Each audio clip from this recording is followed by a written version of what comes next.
मौलाना मुजीबुर रहमान जा बयान ॿुधण जे लाइ मौलाना साहब जो यूट्यूब चैनल ज़रूर सब्सक्राइब कंदा।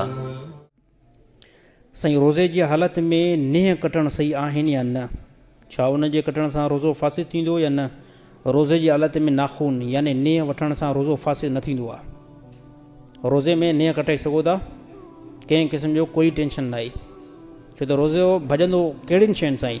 रोज़ो भॼिबो जॾहिं निड़ी में का शइ ॻी वियो, उहा शइ मादे ताईं पहुचे या दिमाग़ ताईं पहुचे त उन सां रोज़ो ख़लास थी वेंदो ऐं रोज़ो भॼी पवंदो। ऐं ॿिए नंबर ते जिमा करण सां रोज़े जी माना सोम माना रुकिजी पवणु। त अलाह ताला कहिड़ियुनि शयुनि खां रोकियो? अलाह ताला खाइण खां बि रोकियो, पीअण खां बि रोकियो, घरवारी सां जिमा खां बि रोकियो अलाह ताला। हालांकि सभु शयूं हिलाल आहिनि, पर अलाह ताला फरमाए मुंहिंजी जेकॾहिं रज़ा चाहियो था न त इन हिलाल शयुनि खे बि हाली पोइ हिते करिणो पवंदो। बाद में वञी करे इफ़्तारी कयो, राति जो घरवारी सां सोबत करे सघो था, उन में कंहिं क़िस्म जो टेंशन न आहे।